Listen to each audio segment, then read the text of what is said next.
A todos, vamos a comenzar, ya son las 11 de la mañana en punto, el Ateneo del Ciclo Cultural acerca de la epidemia de fiebre amarilla de 1871 en Buenos Aires. Veo que está ya el doctor Iermoli, está también la licenciada Alejandra Schwartz. Bueno, les agradezco la presencia a todos. Y bueno, Francisco, una sola cosita. Sí. Está además presente el doctor José Pedro Galeano, que está en representación de el sector cultural de la Confederación Médica de la República Argentina, también en especial. Perfecto, que muy bienvenido y bueno, le agradezco también su presencia. Bueno, para dar comienzo, el año pasado cuando el doctor Iermoli me pidió que diera la epidemia, era una cuestión casi anecdótica de algo que había ocurrido 100 años atrás, casi como un juego histórico, ¿no? Jamás íbamos a pensar que nos íbamos a ver un año después en una situación, no digo similar, porque vamos a ver que hay diferencias muy grandes entre una situación y la otra, pero como me decía...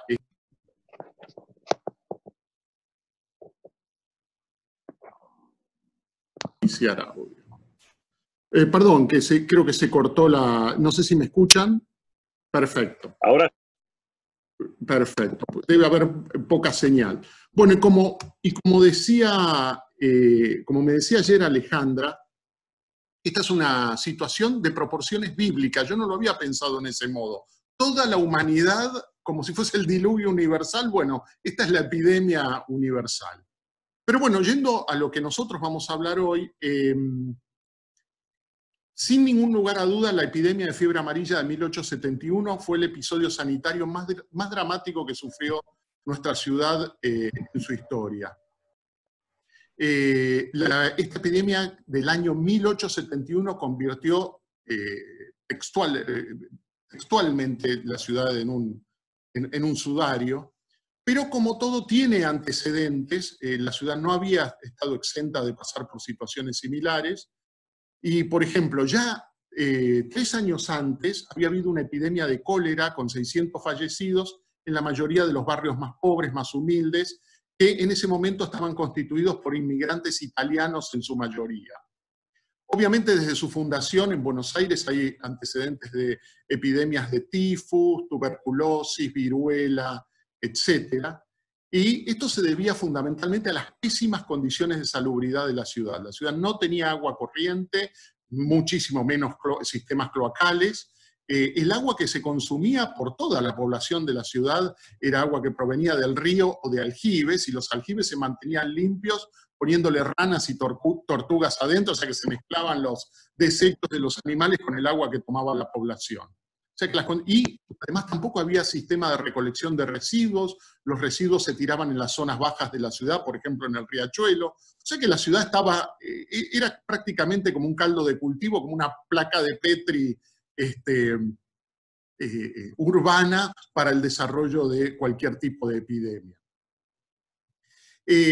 Ya en febrero y junio de 1870 había habido un pequeño brote, pequeño comparado a lo que se vio después en el brote que vamos a describir, de fiebre amarilla con 23 defunciones, y los médicos, que eran muy poquitos, ya vamos a ver cuántos eran en nuestro país, no solamente en la ciudad, ya estaban familiarizados con lo que era el cólera y con lo que era la fiebre amarilla. Muchos de ellos además habían sido médicos en la Guerra del Paraguay, que terminaba en 1870, por lo tanto, tenían la capacidad de diagnosticar. Lamentablemente, en esa época se desconocía cuál era el vector de la enfermedad, o sea que poco se podía hacer, y obviamente tratamiento no había ninguno, y vacuna fueron varias décadas posteriores que aparecieron. Para saber más o menos en qué punto estamos ubicados, Sarmiento, el controvertido, el contradictorio Sarmiento, hizo en su deseo de modernizar el país, quería saber en qué punto estaba, y realiza un censo de 3 días, del 15, 16 y 17 de septiembre de 1869, y nuestro país tenía 1.836.490 habitantes, de los cuales, o sea, es el 5%, ni siquiera el 5% de los que somos actualmente. 500.000 se ubicaban todos en la provincia de Buenos Aires, y en la ciudad de Buenos Aires había 200.000 habitantes. O sea, era una ciudad chica, pequeña, de los cuales el 70% de la población eran analfabetos, o sea, el analfabetismo era casi general, y consideren lo siguiente: había 458 médicos, nada más, en todo el país era esto, y el doble de curanderos, o sea, la atención de la salud era muy precaria. Había 2.307 maestros y profesores para educar a la población, a una población, le decíamos recién, de 2 millones de habitantes, pero había 3 veces más militares que maestros. Era una época que Argentina estaba en guerra.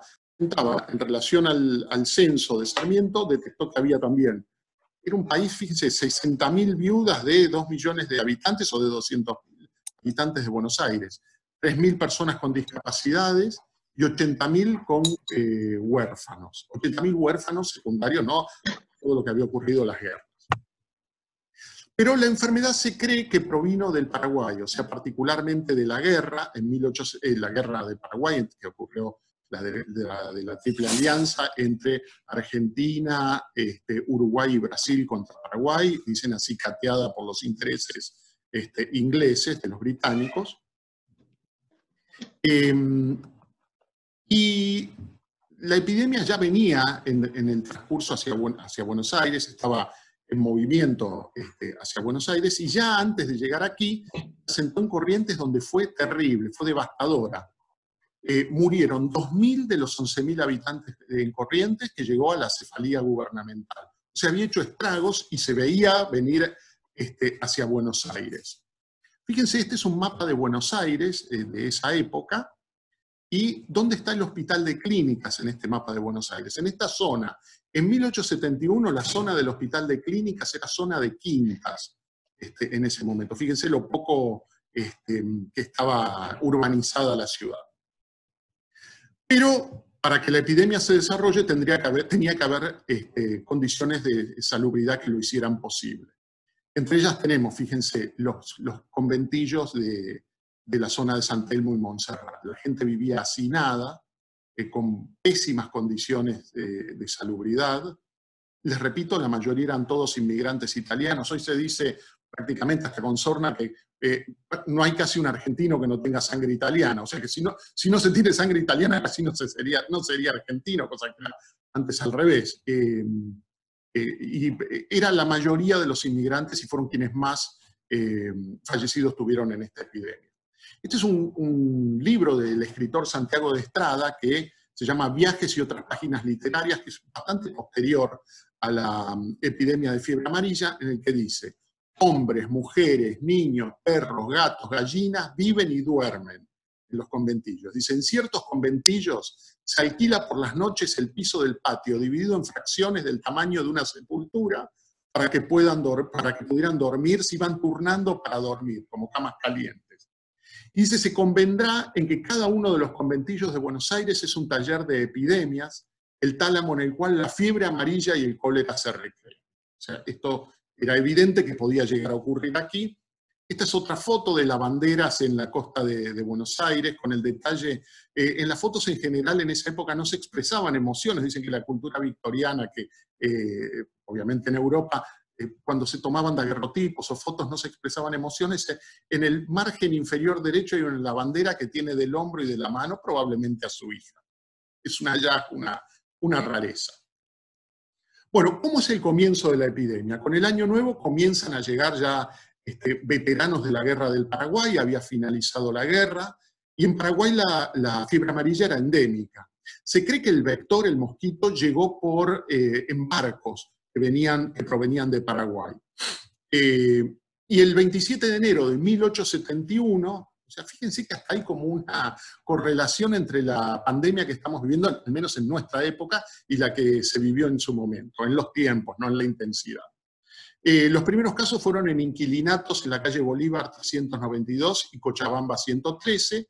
Los dos primeros fueron inmigrantes italianos, uno que se llamaba Ángel Viñolo, de 68 años, y su nuera Colomba, de 18, y fueron asistidos por como de una familia, un clan de médicos muy prestigiosos en ese momento, que fue Juan Antonio Argerich. que estaba familiarizado y hace el diagnóstico rápidamente que era por fiebre amarilla.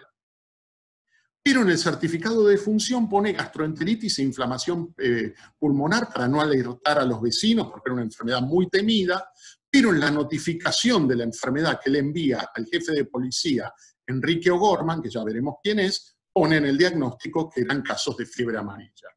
Este es el inquilinato, es una foto, un antiguo daguerrotipo del lugar donde comenzó la fiebre amarilla, o el primer caso diagnosticado.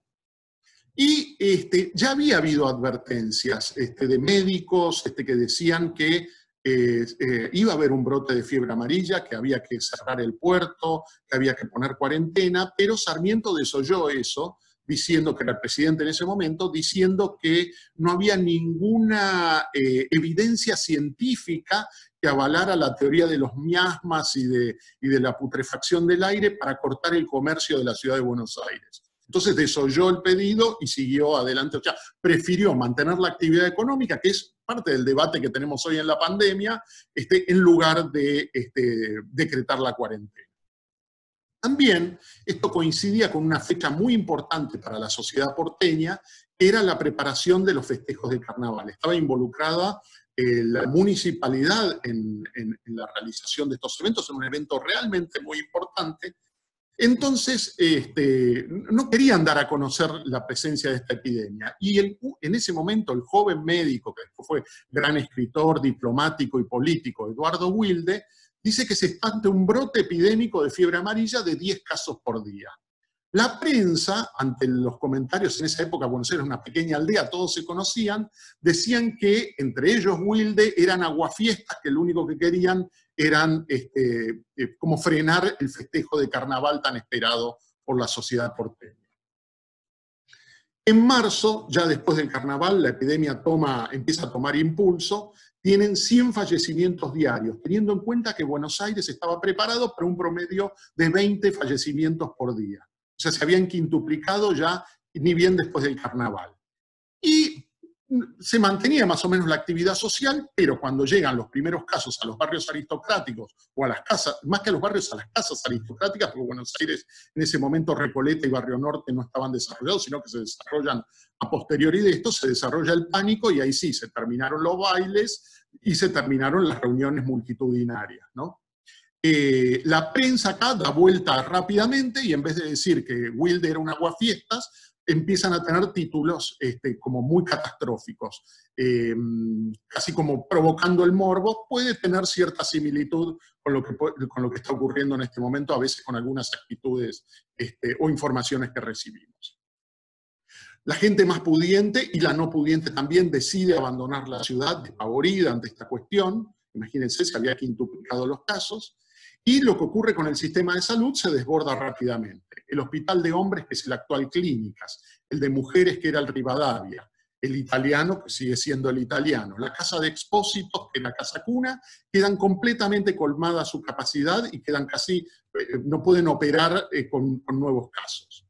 Ante esto, la municipalidad decide crear el Lazareto de San Roque, que es el actual Hospital Ramos Mejía, y la ciudad contaba solamente, porque muchos habían huido, y la realidad no sé si uno puede juzgarlo más aún después de tantos años, contaba solamente con 60 médicos, un puñado de enfermeras y muy pocos sepultureros que no daban abasto con esta cantidad de muertos que tenían. Ahora sí, Sarmiento pone el puerto en cuarentena, pero el problema es que la cuarentena también lo habían puesto en las demás provincias, entonces no querían recibir ni gente de Buenos Aires ni productos de Buenos Aires. A mediados de marzo sigue escalando la epidemia, los muertos exceden 150 por día, tengan en cuenta, esto ya había desbordado la capacidad completamente, al punto tal que los ataúdes se apilaban en las esquinas y cuando ya no había más madera se los envolvían los cuerpos en trapos o en telas, para que coches con recorrido fijo los llevaran al cementerio. Pero Buenos Aires contaba nada más que con 40 coches fúnebres. Se sumaron después los coches de paseo que cobraban precios exorbitantes y de basura para llevar los cuerpos al cementerio.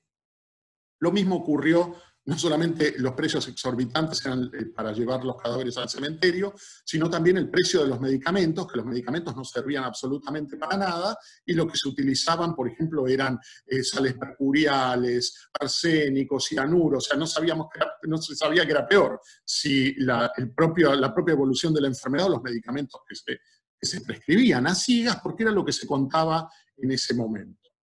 El cementerio del sur, que es el actual Parque Ameguino, que está en la avenida Caseros, era el cementerio de Buenos Aires, en el cual ahora se puede ver, si uno concurre, un monumento en agradecimiento a la Comisión Popular y a aquellos que defendieron a la ciudad y cuidaron a sus habitantes, queda absolutamente colmado, y encima dice que el olor era espantoso porque no se enterraban a determinada profundidad los cuerpos, entonces había un olor a descomposición muy grande.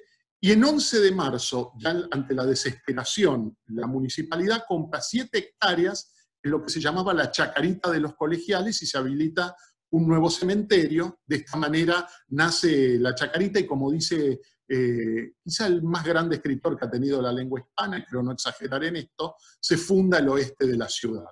Y así es como Jorge Luis Borges, en Cuaderno San Martín, en 1929, en relación a la Chacarita, dice: porque la entraña del cementerio del sur fue saciada por la fiebre amarilla hasta decir basta, porque los conventillos hondos del sur mandaron muerte sobre la cara de Buenos Aires, y porque Buenos Aires no pudo mirar esa muerte a paladas que abrieron, en la punta perdida del oeste. Sigue el poema, preciosísimo, uno de los tantos que puede tener este gran genio que ha tenido nuestro país. Continuando con la epidemia, en abril sigue creciendo, y la Comisión Popular, que ya veremos qué es, recibe un informe del cementerio que tenía 630 cadáveres sin sepultar y que sus 12 sepultureros habían muerto. O sea, ya no había ni sepultureros, ni carpinteros, ni madera. Imagínense, 630 cadáveres sin sepultar. Se enterraban en fosas comunes, pero ¿por quiénes? Ya veremos el rol de la Comisión Popular, por aristócratas, por gente de buen pasar, que podrían haber tomado la decisión de huir, tenían los medios para hacerlo y no lo hicieron, como fueron Héctor Varela, el escritor Carlos Guido Hispano y el escritor y periodista chileno Manuel Bilbao, que por adopción fue un argentino más. Tiene un libro sobre la historia de Buenos Aires antiguo que es imperdible. Bueno, en abril la fiebre está totalmente desenfrenada, no se logra controlar. El día 4 de abril, cercano a Semana Santa, fallecen 400 enfermos por día. El día 10, que creo que era Viernes Santo, llega al récord de 563 muertos por fiebre amarilla en un solo día. Y decía Mardoqueo Navarro, que veremos quién es, que era un periodista catamarqueño que trabajaba en el diario La República, que fue el que hizo el registro epidemiológico de la fiebre amarilla, decía en sus comentarios: todos amarillos, de fiebre los muertos, de miedo los vivos. La tercera parte de la población huyó hacia el norte y otras zonas de la misma urbe, Belgrano, San Isidro, a donde se podía ir, y así fue como la Recoleta y Barrio Norte toma impulso, huyen de la zona de San Telmo y Montserrat, ¿no? Barrio Norte pasa a ser la nueva zona acomodada, y la situación era de total descontrol, había saqueos y asaltos a viviendas a plena luz del día, se incrementan los delitos y también había gente que se suicidaba ante la desesperación. Incluso algunos delincuentes se disfrazaban de enfermeros para saquear casas que habían quedado deshabitadas. La policía tuvo un excelente desempeño, ya lo veremos a través del comisario Gorman. Y el 15 de abril, ante la desesperación, todos echaban la culpa de todos y no sabían qué hacer, la municipalidad ordena desalojar los conventillos, pero la Comisión Popular dice: no hay que desalojarlos, hay que incendiarlos ante la desesperación. Como no tenían cómo llevar ya los cadáveres a Chacarita, en muy poquito tiempo se instala una vía ferroviaria que va por lo que sería la actual línea B del subte, pero por arriba, utilizando la primera locomotora que contó nuestro país, que era la porteña, que tenía 3 vagones y tenía 2 paradas, recogía cadáveres en Llanlloré y Corrientes, y en Corrientes y Medrano. Realizaba 2 viajes por noche y el recorrido terminaba en el apeadero de la Chacarita, en Corrientes y Dorrego, donde se colocaban los cadáveres. Esta es una foto de la porteña. Entonces, como el sistema de salud estaba colapsado, el de gobierno prácticamente era acéfalo, lo que ya veremos cuál fue la acción de Sarmiento, y el sistema de salud era cuestionado por su inoperancia. Un grupo de personalidades ilustres de nuestro país que ya habían enfrentado la epidemia de cólera de 1868, deciden reunirse para organizar la lucha contra la epidemia. Esto fue el 13 de marzo. Fue convocada por Evaristo Carriego Abuelo, o sea, ¿por qué pongo abuelo? Porque su nieto fue uno de los grandes poetas de nuestro país, que murió en 1910 o 1913, no recuerdo con exactitud, y se movilizaron a Plaza de Mayo. 8.000 personas decidieron conformar lo que se llamó la Comisión Popular para enfrentar la epidemia, que fue presidida por el doctor Roque Pérez, que era abogado, que en el momento en que lo nombran presidente de la Comisión Popular, firma su testamento porque sabía que era muy probable que no iba a sobrevivir, cosa que así ocurrió, murió en la defensa de sus conciudadanos, y el doctor Francisco Javier Muñiz, el primer médico, coronel médico, el primer naturalista que tuvo contacto con Darwin periódico en nuestro país. También falleció ya muy mayor por la epidemia. La mayoría de los integrantes de la Comisión Popular eran masones y tenían una postura abiertamente anticlerical, y entre ellos se encontraba Lucio Mansilla, el gran escritor político y militar, Manuel Argerich, que era médico, Alejandro Con, el poeta Guido Espano, Bartolomé Mitre Ibedia, y Bartolomé Mitre, el presidente, el expresidente, se quedó y formó parte de la Comisión Popular. Lo que buscaban era tratar de enfrentar, porque era una anarquía completa y el gobierno había perdido como las riendas de la situación. Esta Comisión Popular se dirige a los vecinos y dice: abandonen la ciudad como sea, y de hecho ayudaban a la gente más humilde a que pudieran salir de la ciudad, y habilitaron vagones como viviendas de emergencia. Esta comisión asumió una supremacía sobre estructuras eclesiásticas y gubernamentales, como les decía, y lo importante era que estaba conformada por personas de un pasar económico que les hubiese permitido huir sin problemas. Sin embargo, se quedaron y fueron un dique de contención ante la desesperación y el pánico que había durante la epidemia. Para ejemplificar lo que fue la Comisión Popular, en la madrugada del 17 de marzo de 1871, el policía Manuel Domínguez ingresó a una vivienda en la calle Balcarce y encontró, en una vivienda muy humilde, un niño aferrado al seno de su madre muerta. Esta situación, que conmovió, fue divulgada por la prensa, fue tomada por el pintor uruguayo Manuel Blanes, que hizo esta hermosa pintura, que el original se encuentra en Montevideo. El señor que tiene las manos cruzadas es Roque Pérez, el presidente de la Comisión Popular, y quien tiene la galera en su mano es Manuel Argerich, que era un médico también que muere en la epidemia. La mujer que está en el piso, obviamente, está muerta, y el bebé, fíjense, aferrado al seno. Y atrás se ve el marido también convaleciente. Es un cuadro impactante y que simboliza lo que fue la epidemia de la fiebre amarilla en nuestro país. ¿Cuál fue el rol de la policía? Muy valorado por la población. Acompañaban a los médicos a las consultas, hacían los desalojos por hacinamiento, fumigaban habitaciones y quemaban la ropa de los infectados. También trasladaban enfermos hasta el lazareto y los cadáveres hasta cementerios, y realizaban la custodia de las residencias abandonadas. Pero no solamente esto, también como la población estaba enojada con los médicos porque creía que eran ellos los que llevaban las enfermedades y los médicos eran agredidos, acompañaban a los médicos a sus consultas. El jefe de policía en ese momento era el comisario Enrique O'Gorman, apellido célebre para aquellos que recuerdan algo de historia o que han visto la película Camila. Era el hermano de Camila O'Gorman, esta película que fue nominada al Oscar en el año 86. ¿Cuál fue el rol de la Iglesia?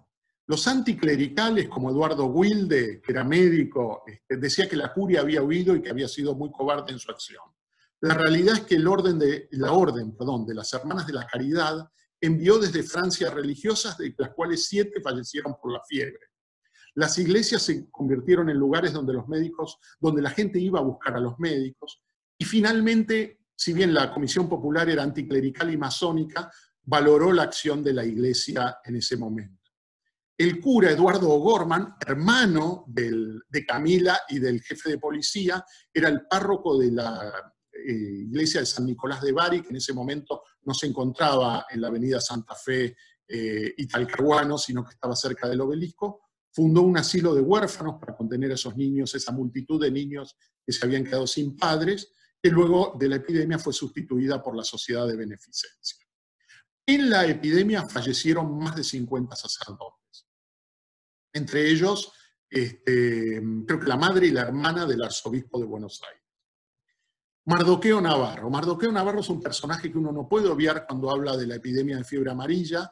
Era un periodista catamarqueño de origen judío, que fue del diario La República, el diario de Manuel Bilbao, que fue el autor del diario de la epidemia. Este hombre registró día por día la cantidad de muertos, hizo un trabajo epidemiológico maravilloso que hoy sabemos, la cantidad de muertos y la procedencia de cada uno gracias al trabajo que hizo Mardoqueo. Consignó datos desde el 27 de enero hasta el 22 de junio y fueron publicados en los anales del Departamento Nacional de Higiene. Pero era sumamente crítico, él era masón y anticlerical de la Iglesia, y de manera irónica decía, el clero hace rogativas y la peste víctimas. Y decía, no, también de manera muy irónica, nos hemos salvado. El clero católico está tomando medidas salvadoras a favor del pueblo. Dice, ayer han empezado en la catedral las rogativas por la conclusión de la peste. Como diciendo, las actividades que hacen esto no van a ayudar en lo más mínimo. ¿Cuál fueron el rol de los médicos? Los médicos fueron muy discutidos, muchos de ellos muy valientes, se enfrentaron a la situación, la población los rechazaba, los médicos se pelearon entre ellos, entre los que huían de la ciudad y los que se quedaban. La prensa los criticó y ponía la cuestión de los médicos en relación a la pelea que había entre ellos. Y como les decía, eran muy resistidos a nivel popular porque decían que provocaban ellos mismos la enfermedad con los medicamentos. No provocaban la fiebre amarilla, pero los medicamentos no ayudaban, eso era claro, y el que sobrevivía por su propio sistema inmunológico. Como les había dicho anteriormente, por agresiones, el comisario Gorman dispuso que la policía acompañara a los médicos cada vez que concurrían a consultar, a atender pacientes. Y debemos nombrar a colegas, debemos honrar a aquellos que se han quedado y que han fallecido, y los que no también, en la lucha contra la enfermedad. Entre ellos estuvieron Manuel Gregorio de Argerich, su hermano Adolfo, Francisco Javier Muñiz, Zenón del Arca, que era el decano de la Facultad de Medicina, el doctor Caupolicán Molina, Ventura Bosch, Sinforosa Moedo, Guillermo Sapiola y Vicente Ruiz Moreno, cuyo hijo fue el que hizo un libro histórico que consigna el más detallado acerca de lo que ocurrió durante esta epidemia. Otros médicos que permanecieron en su puesto y sobrevivieron es Pedro Mayo, que lleva el nombre del Hospital Naval, José Juan Almeida, Juan Antonio Argerich, que fue el primero que diagnosticó, Eleodoro Damianovich, Leopoldo Montes de Oca, Juan Ángel Golfarini, que era médico uruguayo y que dijo que la epidemia no era, negaba la epidemia, como estos negacionistas que tenemos actualmente. Bueno, este hombre tomó esta postura que después obviamente tuvo que rectificar, decía que era mentira, que no había ninguna epidemia. Manuel Viedma y Pedro Pardo. Sarmiento, el controvertido, genial escritor, gran político y muy cuestionado en muchos aspectos. ¿Cuál fue el rol que tuvo él? Él ya había desatendido antes, como les había comentado, el pedido de cuarentena, y argumentaba que estas teorías no tenían el suficiente aval científico y que él no iba a cortar el comercio por cosas que no estaban validadas científicamente. Y ven la genialidad también, 150 años adelantado en cuanto a la expresión de los paradigmas científicos. Pero, eso dijo al principio, pero cuando la cosa se vino muy mal, Sarmiento se subió a un tren junto con el vicepresidente Alsina y se fueron a Mercedes, abandonaron la ciudad. La prensa decía, particularmente La Nación, a partir de Bartolomé Mitre, que en ese momento era un acérrimo contrincante, dice, hay ciertos rasgos de cobardía que dan la medida de lo que es un magistrado y de lo que podrá dar en sí en adelante en el alto ejercicio que le confiaron los pueblos. Mitre lo ataca, pero mucho mayor fue el ataque de la República, que dice lo siguiente. se retira en una lujosa comitiva integrada por 70 zánganos que causan gastos en la nación. Dice, y ni siquiera dona 1.000 pesos de su sueldo. O sea, pedían que se baje su sueldo también. La nación dice, ¿es posible que haya tanto desprecio por este pueblo noble e ilustrado? La realidad, las críticas que recibió fueron despiadadas y Sarmiento regresó rápidamente. El día 10 de abril, los gobiernos nacional y provincial decretan feriado hasta fin de mes. Hay una parálisis total de la administración pública y el sistema bancario, lo que trajo consecuencias económicas lógicas, ¿no? Una ola de quiebras, una caída vertical de la actividad económica.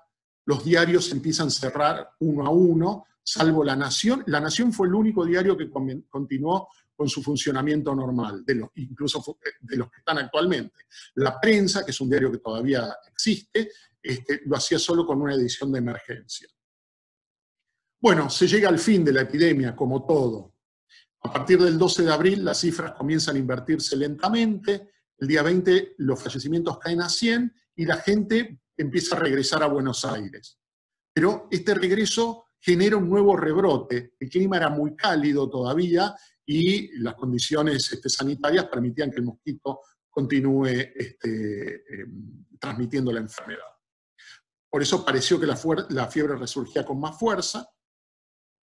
En el mes de mayo la curva descendente se mantiene hasta que en junio no se registra ningún caso.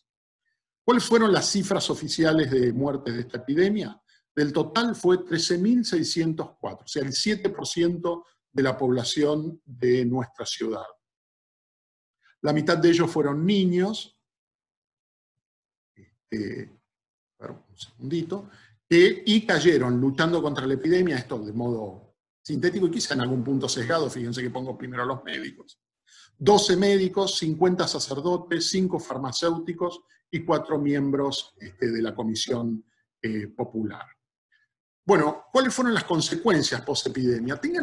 Quisiera, ya que tengo unos poquitos minutos como para finalizar, los estudios sociológicos dicen que después de las epidemias hay un cambio y un gran crecimiento. Por ejemplo, dicen que sin la epidemia de peste negra que asoló a Europa de manera impiadosa e implacable, no hubiese ocurrido el Renacimiento. O sea que hay que tener en cuenta que después de estas grandes tormentas hay un cambio grande y muchas veces de ellos después positivo. ¿Qué pasó en nuestra ciudad? Obviamente se debatió que se necesitaban obras locales y de agua corriente. Solo se encararon las que correspondían al barrio norte y a Recoleta, eso fue lo que ocurrió. También por una cuestión geográfica, como las locomotoras necesitaban agua potable de calidad y no la del río porque no eran aptas para el funcionamiento de ellas, el Palacio de Aguas, donde se purificaba el agua, se potabilizaba el agua, estaba en donde hoy se encuentra el Museo Nacional de Bellas Artes. Y entonces por eso también Recoleta se convierte en un barrio aristocrático porque tenía muy cercano el agua potable. Las casonas de San Telmo y Montserrat se convirtieron en rentables insalubres conventillos, que eran de las familias más pudientes, se lo alquilaban a los más pobres. Y quizá muchos de nosotros tenemos ancestros que han vivido en estos conventillos, tanto en San Telmo, en La Boca, de ahí provenimos muchas de las personas que vivimos hoy en nuestro país y en nuestra ciudad, sobre todo aquellos que somos descendientes de italianos. Pero Buenos Aires recién en 1930 tuvo cloacas y agua potable para la mayoría del barrio de Buenos Aires. Y bueno, para finalizar, si me permiten, como toda tragedia, siempre hay cuestiones para poder plantear algo con humor, si ustedes me permiten. En el descontrol de la epidemia, donde los cadáveres se colocaban en la calle y pasaban los carros y levantaban lo que encontraban, un enfermero agotado después de jornadas de trabajo extenuante va a una pulpería, se emborracha tremendamente y cae borracho en el piso de la ciudad, en la vereda. Entonces pasa un carro, lo levantan, se lo llevan, llegan hasta Chacarita, lo ponen en una fosa común y cuando le estaban echando cal encima, este hombre se despierta y evitó ser enterrado vivo. Y otra cuestión también en relación al humor, que la película Esperando la carroza, en realidad es una anécdota que ocurre inmediatamente después de la epidemia de fiebre amarilla, que fue la que muere, la que se confunden era la madre de Leandro N. Alem, que es una señora que muere por una apoplejía en el barrio de San Telmo y confunden, y a partir de ahí sale esa historia. Bueno, esto es todo, le agradezco mucho la presencia a todos, les mando un cordial saludo en estos tiempos difíciles, pero que seguramente pronto van a finalizar. Muchas gracias.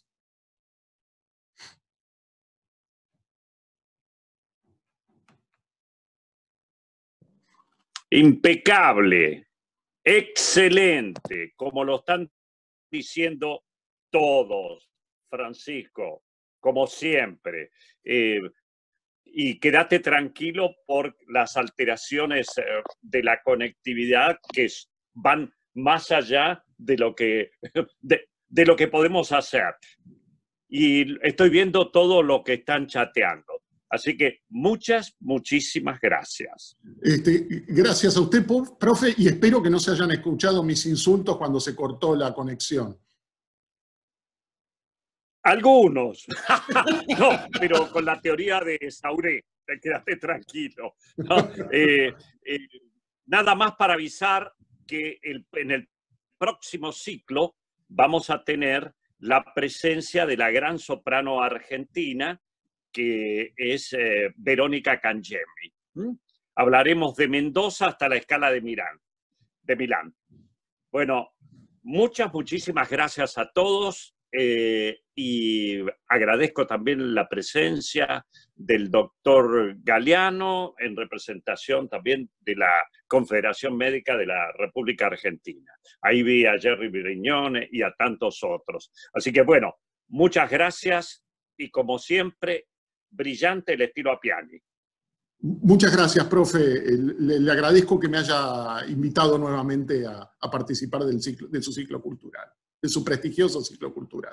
Nos vemos. Nos vemos. Chao. Hasta luego. Hasta luego. Chao, Hasta luego. chao. Un cariño a todos mis queridos alumnos. Chao. Hasta luego.